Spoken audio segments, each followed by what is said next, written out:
सैयदना उस्मान गनी का ताल्लुक़ कुरैश के मुअज़्ज़ज़ कबीले से था। सिलसिला नसब अब्दुल मुनाफ पर रसूल अल्लाह से जा मिलता है।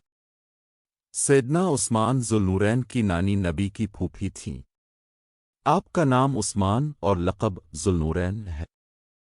इस्लाम कबूल करने वालों में आप साबिक़ अलाउलून की फहरिस्त में शामिल थे।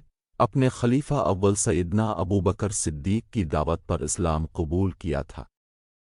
हुजूर पर ईमान लाने और कलिमा हक पढ़ने के जुर्म में सैयदना उस्मान गनी को उनके चचा हुक्म बिन इब्बी अलास ने लोहे की जंजीरों से बांध कर धूप में डाल दिया। कई रोज़ तक अलहदा मकान में बंद रखा गया। चचा ने अब से कहा कि जब तक तुम नए मज़हब इस्लाम को नहीं छोड़ोगे आज़ाद नहीं करूँगा। ये सुनकर अपने जवाब में फरमाया कि चचा, अल्लाह की कसम में मज़हब इस्लाम को कभी नहीं छोड़ सकता और इस ईमान की दौलत से कभी दस्तबरदार नहीं होगा। सैयदना उस्मान गनी आला सीरत व किरदार के साथ सरवत व सखावत में भी मशहूर थे। रसूल अल्लाह ने फरमाया कि जन्नत में हर नबी का साथी और रफ़ीक होता है, मेरा साथी उस्मान होगा। सैयदना उस्मान के दायरा इस्लाम में आने के बाद नबी अकरम ने कुछ अरसा बाद अपनी बेटी सैयदा रुक़या रज़ी अल्लाह अन्हा का निकाह अब से कर दिया। जब कुफ़ार मक्का की अज़ियतों से तंग आकर मुसलमानों ने नबी करीम की इजाज़त और हुक्म इलाही के मुताबिक हिजरत हबशा की तो सैयदना उस्मान भी माँ अपनी अहलिया हज़रत रुक़या रज़ी अल्लाह अन्हा हबशा हिजरत फरमा गए। जब हज़रत रुक़या रज़ी अल्लाह अन्हा का इंतकाल हुआ तो नबी ने दूसरी बेटी हज़रत कुलसूम रज़ी अल्लाह अन्हा को अब की ज़ौजियत में दे दी।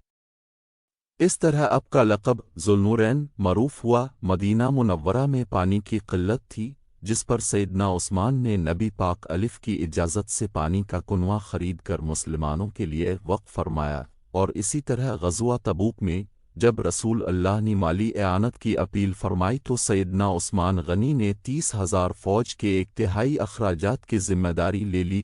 जब रसूल अकरम ने ज़ियारत खाना कबा का इरादा फरमाया तो हुदैबिया के मकाम पर यह इल्म हुआ कि कुरैश मक्का आमादा जंग है।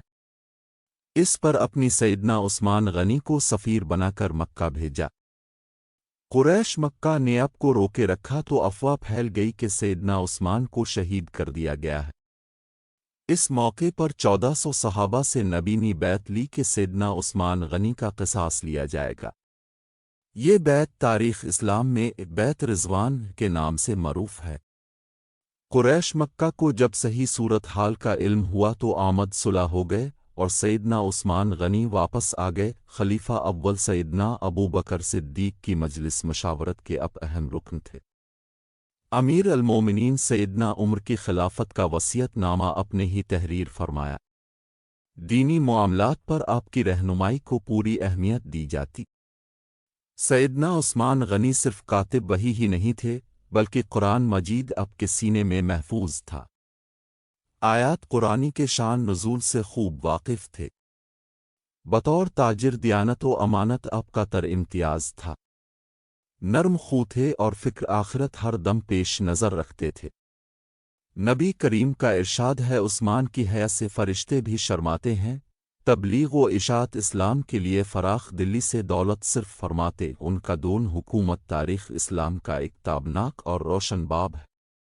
उनके अहद ज़र्री में अज़ीम अलशान फतूहात की बदौलत इस्लामी सल्तनत की हुदूद अतराफ़ आलम तक फैल गईं और उन्होंने इस दौर की बड़ी बड़ी हुकूमतें रोम, फ़ारिस, मिस्र के बेशतर इलाक़ों में परचम इस्लाम बुलंद करते हुए अहद फ़ारूक़ी की अज़मत व हिब्बत और रोब दबदबी को बरक़रार रखा और बातिल निज़ामों को ख़त्म करके एक मज़बूत, मुस्तहकम और अज़ीम अलशान इस्लामी ममलकत को उस्तवार किया। नबी करीम ने फरमाया कि ए उस्मान, अल्लाह ताला तुझे खिलाफत की कमीज़ पहनाएंगे।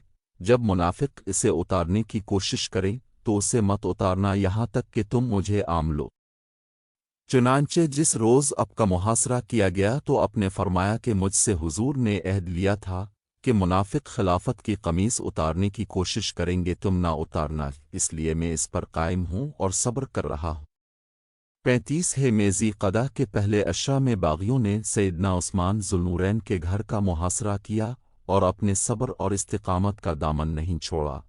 محاصرہ کے دوران اب کا کھانا اور پانی بند کر دیا گیا، تقریباً 40 روز بھوکے پیاسے 82 سالہ مظلوم مدینہ سیدنا عثمان کو جمعۃ المبارک 18 ذو الحجہ کو انتہائی بے دردی کے ساتھ روزہ کی حالت میں قرآن پاک کی تلاوت کرتے ہوئے شہید کر دیا گیا۔ سیدنا عثمان کو شہید کرنے کی یہ سازش در حقیقت اسلامی تاریخ کی سب سے اول اور سب سے عظیم سازش تھی۔ یہ سازش جو عبداللہ بن سبا سمیت متعدد منافقین کی صحیح کا نتیجہ تھی، در حقیقت صرف حضرت عثمان کے خلاف نہ تھی بلکہ اسلام اور تمام مسلمانوں کے خلاف تھی، اور اب کی شہادت کے بعد وہ دن ہے اور آج کا دن کہ مسلمان تفرقہ اور انتشار میں ایسے گرفتار ہوئے کہ نکل نہ سکے۔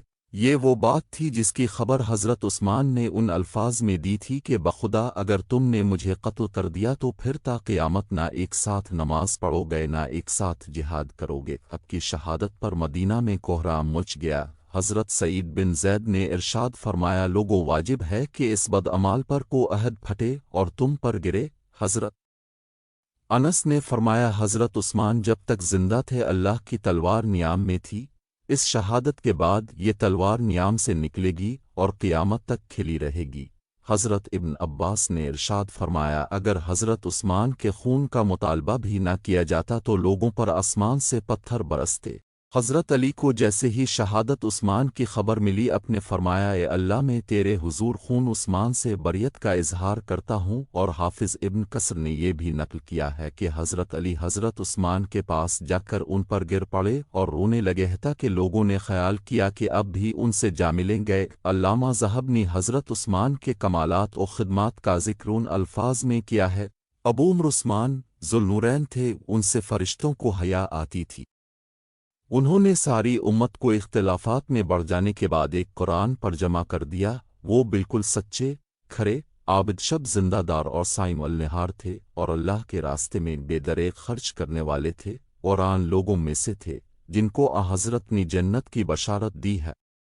زیر تبصرہ کتاب شہادت حضرت عثمان میاں شیر محمد کی تصنیف ہے۔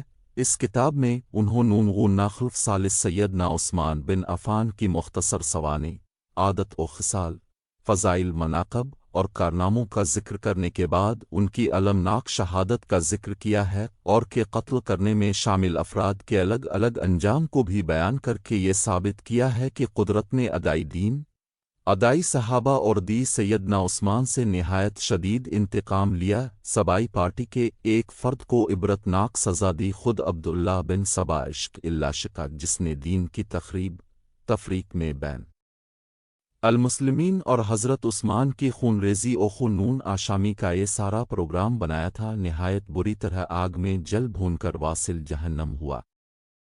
اس کی پارٹی کا ایک ممبر اور حضرت عثمان کا ایک دشمن پاگل ہے کر ذلت کی موت مرا۔